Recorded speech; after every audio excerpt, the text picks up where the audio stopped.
Welcome to the deep dive. Today we're digging into something pretty serious, a silent menace, carbon monoxide poisoning. That's right. And we're using hyperbaric medicine practice as our main guide here. Our mission today is really to understand the dangers, how it works, how we spot it, and crucially, how we treat this common threat that often goes unnoticed. Exactly. And it's crucial because, the scale's kind of surprising. Carbon monoxide is a leading cause of injury and death worldwide. Yeah, I saw the stats in the U.S. alone, thousands of deaths, hundreds of thousands of ER visits every single year. It's wow. It really is. Okay, so let's start right at the beginning. What is carbon monoxide, the CO stuff? Well, basically, CO, carbon monoxide, it's a gas. Simple as that. But the real danger, you can't detect it with your senses. No color, no taste, no smell. Invisible, odorless, tasteless. That sounds incredibly dangerous. It is. You just don't know it's there. So where does this invisible gas even come from? It's produced when anything containing carbon wood, fuel, natural gas doesn't burn completely. Incomplete combustion is the technical term. Right, like if there isn't enough oxygen for the fire or engine. Precisely. That's when you get CO as a byproduct instead of just carbon dioxide. And it sounds like there are quite a few everyday situations where that might happen. Oh, absolutely. House fires, obviously. That's a big one. Makes sense. But also car exhaust. That used to be a much bigger source of fatal poisoning before catalytic converters and the Clean Air Act. Oh, right. So that's actually improved things a bit. Definitely. Mortality from vehicle exhaust has gone down significantly, which is good news. But there are plenty of other sources. Like what? What else should people be aware of? Okay, think about indoor ice rinks, those big ice resurfacing machines. They can produce a lot of CO. Really? Indoors? Yeah, especially if ventilation isn't great. Then you've got furnaces in homes, if they're faulty or not vented properly. Big risk there. Especially in winter, I imagine. Exactly. And burning charcoal, wood, natural gas. People might do that indoors for heating or cooking, particularly during power outages. Very dangerous. Okay, so grills indoors, portable heaters, bad idea. Very bad idea. Even things like propane-powered equipment, like forklifts used indoors, or certain generators. And I saw something about paint stripper, methylene chloride. Yes, that's a tricky one. Yeah. Your body actually metabolizes methylene chloride into carbon monoxide after you inhale the fumes. Wow, so you don't even need a fire. Nope. And of course, we have to mention cigarette smoking. Smokers consistently have higher background levels of CO in their blood, COHb levels. It feels like it could be anywhere. Are there specific jobs where the risk is higher? Yes, definitely occupational risks. Right. Firefighters obviously are dealing with combustion products all the time. All right. But also, as we mentioned, people operating those ice resurfacers or forklift operators in warehouses or enclosed spaces, workers in the steel industry near coke ovens, even the paint industry because of chemicals like methylene chloride. And you mentioned power outages leading to risky behavior? Yeah, the incidence definitely tends to spike when the power goes out and people bring outdoor heating or cooking devices inside. Are there, demographic patterns? Who tends to get hit hardest? It's interesting. Men actually have higher death rates. Maybe occupational exposure, maybe behavioral differences. It's hard to say for sure. Okay. And the elderly are also more likely to die from it, perhaps because symptoms get missed or mistaken for other things. Right, delayed diagnosis. Exactly. But interestingly, women and children seem to be more likely to have non-fatal exposures, especially, again, during winter months when heating systems are running. Okay, so we know what it is, where it comes from. Let's get into the nitty-gritty.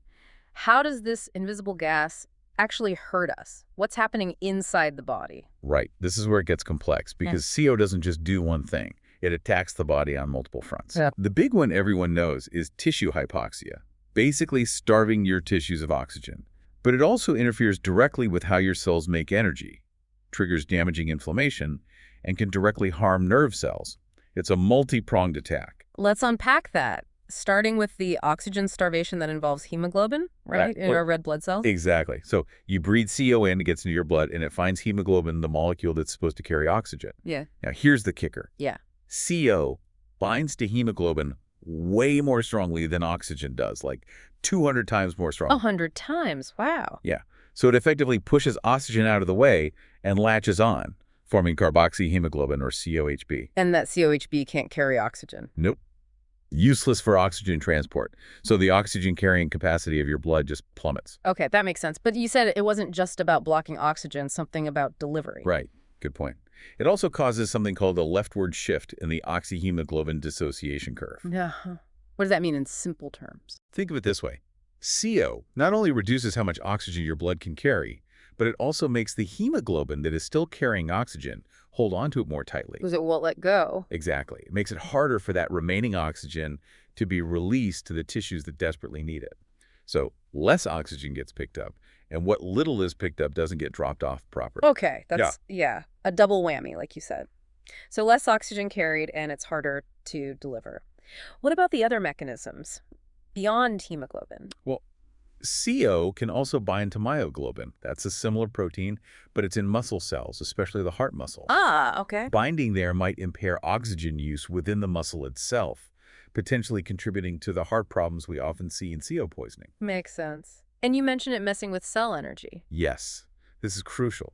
CO can bind to an enzyme called cytochrome oxidase, which is part of the mitochondria, the power plants inside our cells. Right, where ATP is made. Exactly.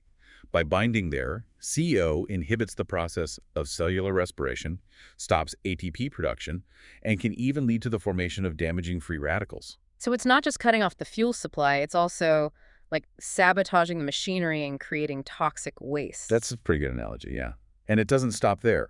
CO also affects blood flow.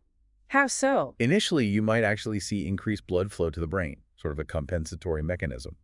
But with prolonged exposure, systemic blood pressure can drop. And paradoxically, blood flow to specific vulnerable brain areas like the globus pallidus can actually decrease. Wait, increase then decrease. How does that work? It seems to involve nitric oxide, NO. CO appears to trigger the release of NO. Isn't NO important for blood vessels? It is, but in this context, the excess NO, combined with the radicals generated by CO's effects, can lead to the formation of peroxynitrite. That's a really potent oxidant. And what does peroxynitrite do? It can damage the lining of blood vessels, the endothelium, and cause immune cells, leukocytes, to stick to the vessel walls. Ah, so that's the inflammation connection. Precisely. That leukocyte sticking kicks off an inflammatory cascade, potentially leading to further tissue damage, especially in the brain, through things like lipid peroxidation. Okay, wow. And neurotransmitters too, brain chemicals. Yes. Studies indicate CO poisoning elevates levels of certain neurotransmitters, like glutamate, norepinephrine, and dopamine. Which sounds bad if it's too much. It can be. Excess glutamate, for instance, is known to be neurotoxic. It can cause too much calcium to flood into nerve cells, generate more free radicals, mess with antioxidant systems. It's linked to neuronal damage and potentially the delayed memory problems we see. So it's like this perfect storm inside the body: oxygen deprivation, energy failure, inflammation, blood flow issues, and messed up brain chemistry. Exactly. Right. It's way more complicated than just not enough oxygen. Oh. All these factors likely contribute to the immediate symptoms and, importantly, the delayed neurological problems that can pop up later. Which brings us to, how does this actually look? What are the symptoms? You hear flu-like a lot. That's a classic description, and it's accurate, but also why it's so dangerous. The symptoms are incredibly nonspecific. Okay. Headache is probably the most common, really frequent complaint. But also dizziness, nausea, maybe vomiting, feeling weak, tired, very much like you're coming down with the flu or maybe food poisoning. So it's easy to just brush it off or misdiagnose it. Extremely easy. Okay. That's why maintaining a high index of suspicion is absolutely critical for doctors, paramedics, and even for individuals if they feel unwell and there's any possible source around. Can't rely on one specific symptom then. Definitely not. And the physical exam findings can be all over the place too. It depends on, how long ago the exposure was, how long it lasted. What might a doctor see? Well, tachycardia, a fast heart rate, and tachypnea, rapid breathing, are pretty common responses. But, and this is important, many patients, especially with mild to moderate exposure, might have completely normal vital signs. So normal vitals don't rule it out. Not at all. What about that cherry red skin color you sometimes hear about? Is that a real thing? It is a real thing, but it's actually quite rare in living patients. Yeah. It usually indicates very severe, prolonged poisoning and is more often seen, unfortunately, at autopsy. Ah, okay. So not a reliable sign to look for in the ER. No, definitely not. You can't rule out CO poisoning just because someone isn't cherry red. So what are more helpful clues, perhaps? Well, if there's any suspicion of smoke inhalation alongside the symptoms, look for soot around the nose or mouth, maybe singed nasal hairs, a hoarse voice. Mhm. Those are big red flags for CO exposure in a fire context. Okay. In patients who've been unconscious for a while, sometimes you see skin blistering, especially over pressure points. That's thought to be from a combination of the pressure and the localized hypoxia in the skin. Interesting. Any other subtle signs? In really severe, prolonged cases like exposure over 12 hours, some reports mention retinal hemorrhages, bleeding in the back of the eye. But again, that's not typical. So it really boils down to thinking about it, especially if the symptoms are vague and maybe multiple people in a house are sick, or symptoms get better when they leave the environment. Exactly. Context is everything. A good history, asking about potential sources, asking if pets are sick too, if symptoms improve outdoors, that's often more valuable than waiting for a specific sign. High suspicion is key. Okay, suspicion is vital. How do we actually confirm it? What are the tests? The cornerstone of diagnosis is measuring the carboxyhaemoglobin level, the COHb, in the blood. And that needs a blood draw, right? Not the little finger clip thing. Correct.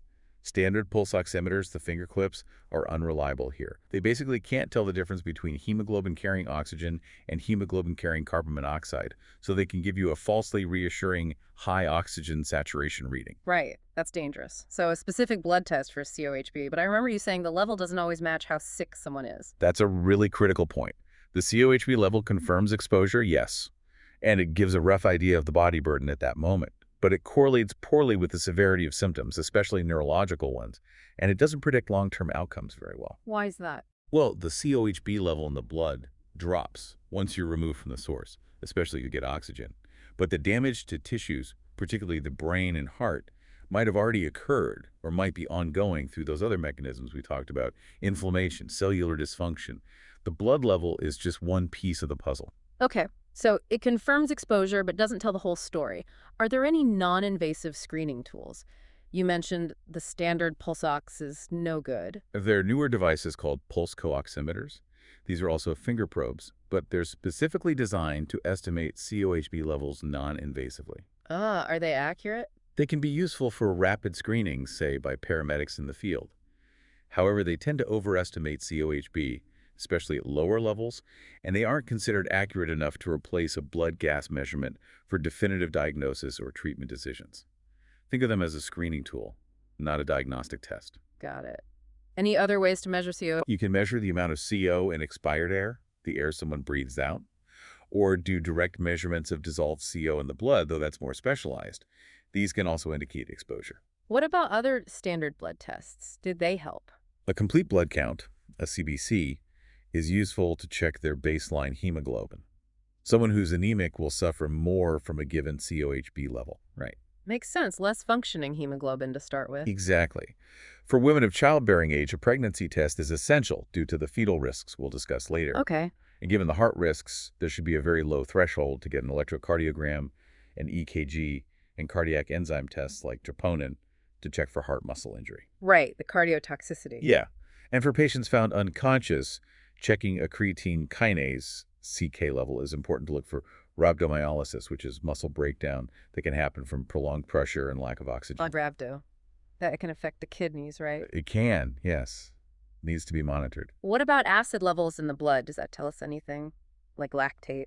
Sometimes. Yeah. Severe poisoning can cause metabolic acidosis, basically too much acid in the blood, often with elevated lactate levels, because tissues aren't getting enough oxygen for normal metabolism. So high lactate might mean it's more severe. It can be an indicator of severity, yeah, and some suggest it might correlate with the need for hyperbaric oxygen.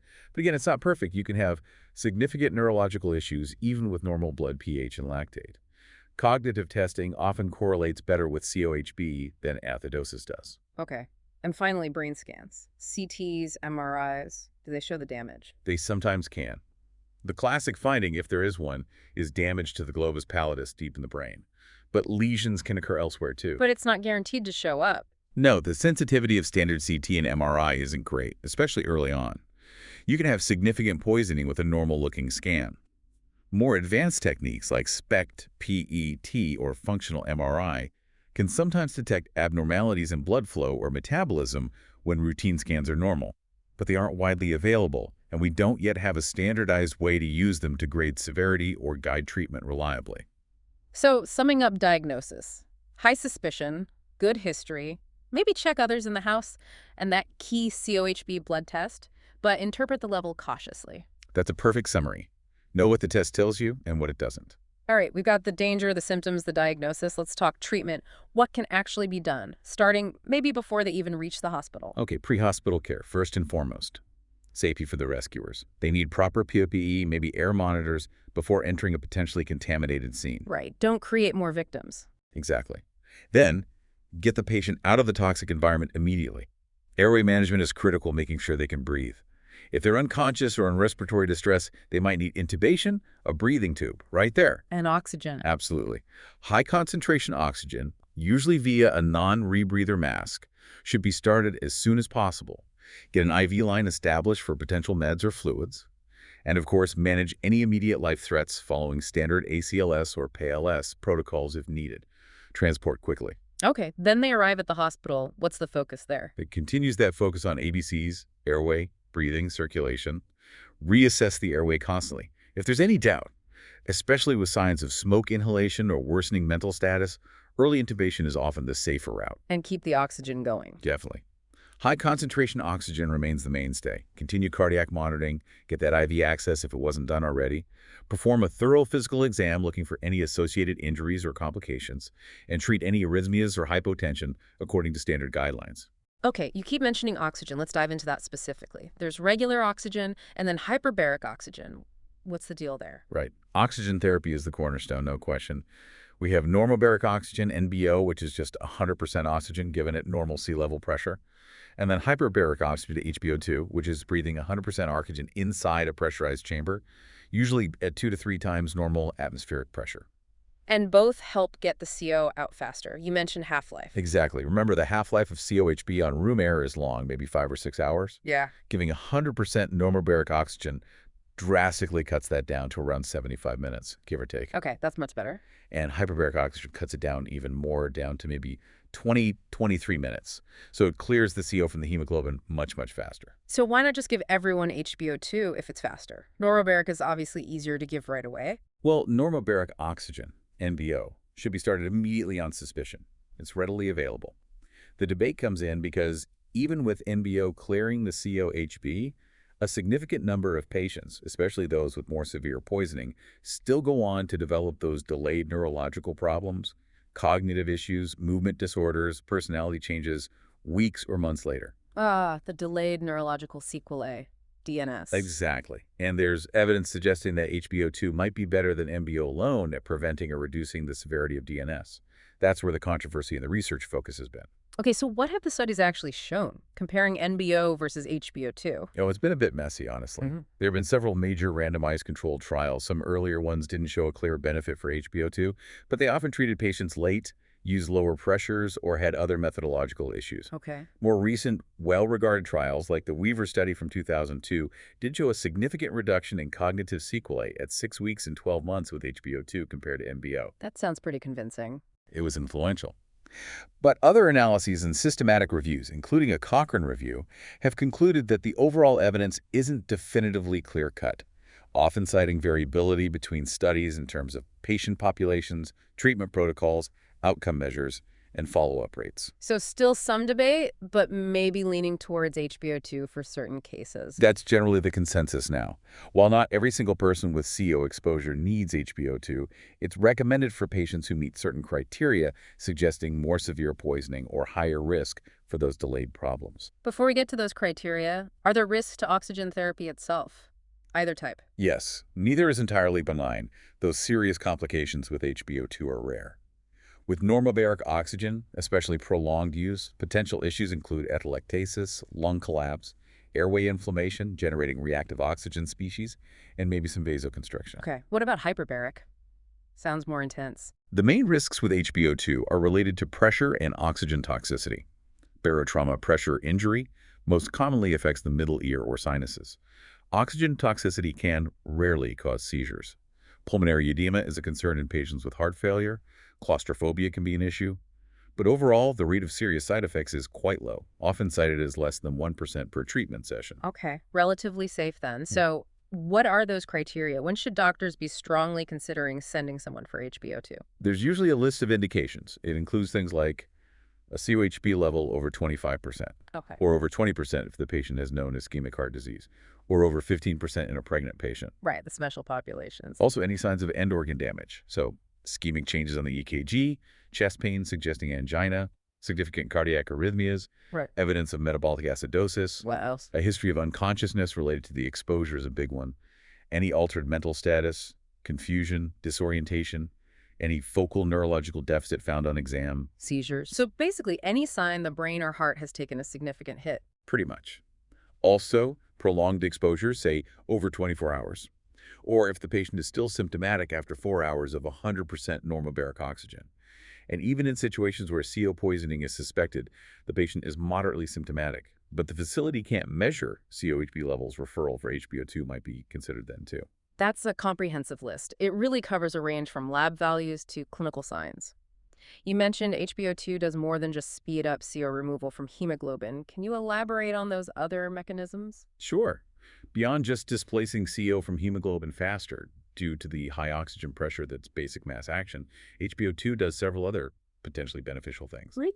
It helps dissolve more oxygen directly into the blood plasma, which can help oxygenate tissues even when hemoglobin is compromised. It accelerates the dissociation of CO from that cytochrome oxidase enzyme inside the mitochondria, helping restore cellular energy production. Okay, fixing the power plants. Right. And it seems to combat the inflammatory and oxidative stress aspects. It can inhibit the sticking of those white blood cells to blood vessel walls, reducing vascular injury. It might upregulate antioxidant enzymes and reduce lipid peroxidation in the brain. There's even evidence it reduces neuronal apoptosis or programmed cell death. Wow, so it's really fighting the fire on multiple fronts, not just clearing the smoke. That's the idea. It addresses the hypoxia, the cellular poisoning, and the downstream inflammatory effects. There's even research into mobilizing stem cells. Fascinating. Okay, so after treatment, whether NBO or HbO2, what's the next step? Discharge. Admission. It really depends on the severity. Someone with a very mild exposure who becomes completely asymptomatic after, say, 3 or 4 hours of normobaric oxygen, whose home environment is confirmed safe, and who has reliable follow-up arranged, they might be discharged. Maybe with a recommendation for follow-up testing. Yes. Referral for neuropsychiatric testing is often recommended even for mild cases, as subtle deficits might not be immediately obvious. For anyone more severe, those who required HbO2 had significant symptoms, neurological findings, or cardiac issues.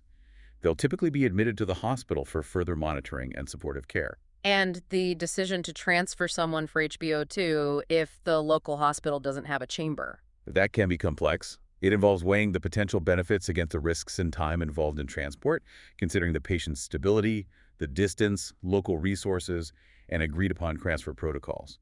It's ideal to have regional guidelines. Are there resources to find hyperbaric centers? Yes, the Undersea and Hyperbaric Medical Society, UHMS, maintains a list, and organizations like the Divers Alert Network, DNN, or regional poison control centers can usually help locate the nearest appropriate facility. Good to know. Okay, let's touch on those special populations again. Pregnancy, what are the key concerns there? Pregnancy is a major concern because the fetus is particularly vulnerable. How so? Well, initially, fetal COHb levels might lag behind the mother's, but fetal hemoglobin actually has an even higher affinity for CO than adult hemoglobin. And CO crosses the placenta.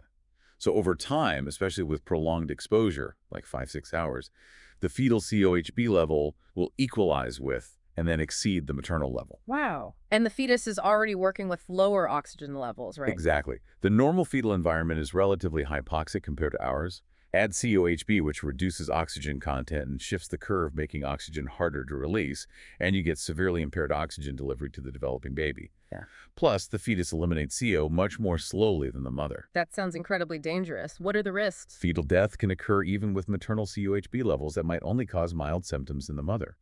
Non-fetal exposures can lead to fetal demise later, preterm delivery, developmental problems like cerebral palsy, microcephaly, limb malformations, even heart issues in the baby. So how does management differ for a pregnant patient?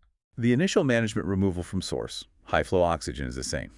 Fetal heart rate monitoring should be considered, especially if COHb testing isn't immediately available. The threshold for considering HbO2 is lower, as we mentioned, generally recommended for COHb levels of 15-20% or higher, or if there are any signs of fetal distress, regardless of maternal symptoms. And is HbO2 safe during pregnancy? Historically, pregnant women were often excluded from trials. However, accumulated experience suggests HbO2 can be used safely in pregnancy, and the potential benefits to the fetus in significant CO poisoning are generally felt to outweigh the theoretical risks. Okay. What about kids? Pediatrics. Children are also thought to be potentially more susceptible. They have higher metabolic rates and higher minute ventilation relative to their size, meaning they might breathe in a larger relative dose of CO and become symptomatic faster or at lower ambient concentrations. Do their symptoms differ? Generally similar to adults' headache, nausea, dizziness, etc. But unusual presentations can occur. Diagnosis and initial management principles are largely the same. ABCs, high-flow oxygen, measure COHb. Any issues with interpreting COHb in kids? In very young infants, the presence of fetal hemoglobin, which declines over the first few months, and potentially higher bilirubin levels can sometimes complicate interpretation slightly, but it's still the key test. And long-term outcomes if they have neurological issues. Interestingly, some evidence suggests children who develop delayed neurological sequelae may actually have better long-term recovery potential compared to adults with similar initial severity. And importantly, HbO2 is considered safe and is used in children when indicated by the same criteria as adults. This has been incredibly informative, really highlighting the hidden dangers and complexities here. To kind of wrap things up, what are the absolute key takeaways you want listeners to hold on to? I think number one is just awareness. Remember, carbon monoxide is invisible, odorless, tasteless. You won't know it's there without a detector. Right. Detectors are crucial. Absolutely. Second, recognize that the symptoms are vague, often flu-like. Don't dismiss them, especially if there's a potential source or multiple people are sick. Think CO. High index of suspicion. Exactly. And third, prompt treatment is key, primarily with high-concentration oxygen. And for more severe cases, hyperbaric oxygen plays a vital role in potentially preventing those debilitating long-term neurological problems. Excellent summary. And maybe a final thought for you, the listener. Take a moment to consider the potential CO sources in your own environment.